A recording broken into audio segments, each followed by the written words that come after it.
Welcome to worship. Today is Healing and Reconciliation Sunday. In 2006, our denomination designated the last Sunday of May to be a special service recognizing the need for healing and relationship building between Indigenous and non-Indigenous people in Canada.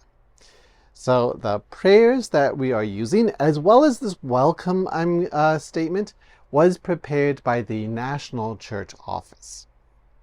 As a church that ran 12 residential schools, we bear a collective responsibility to truth and healing.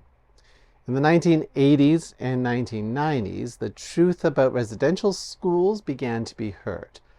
Over the next decade, more truth about the pain and harm inflicted at the schools have become part of our common memory, in large part because of the courage of survivors and intergenerational survivors who are standing against a legacy of colonial violence and racism, seeking to heal from their harmful and deadly impacts.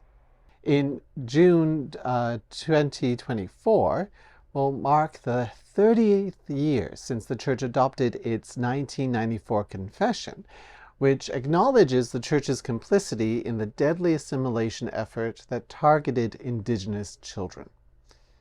In its report to last year's General Assembly, the National Indigenous Ministries Council articulated the need for an apology that reflects, quote, now greater understanding of the profound harms that these institutions, the residential schools, caused and continue to cause in generations of Indigenous people. As that apology is being prepared, members of the Church are invited to engage in collective and group learning about the need for an apology, the legacy of residential schools and intergenerational trauma, the roots of anti-Indigenous racism, our responsibility and commitment to uphold the UN Declaration on the Rights of Indigenous Peoples, and what is needed for truth, healing, and justice for Indigenous peoples.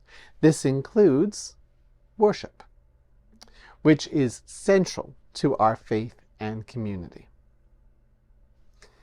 In my own words, today's worship is a little more somber, but it's so important. Important to Indigenous peoples, but also important to everyone who is part of the body of Christ. I'll explain why in the rest of today's service. Let's worship.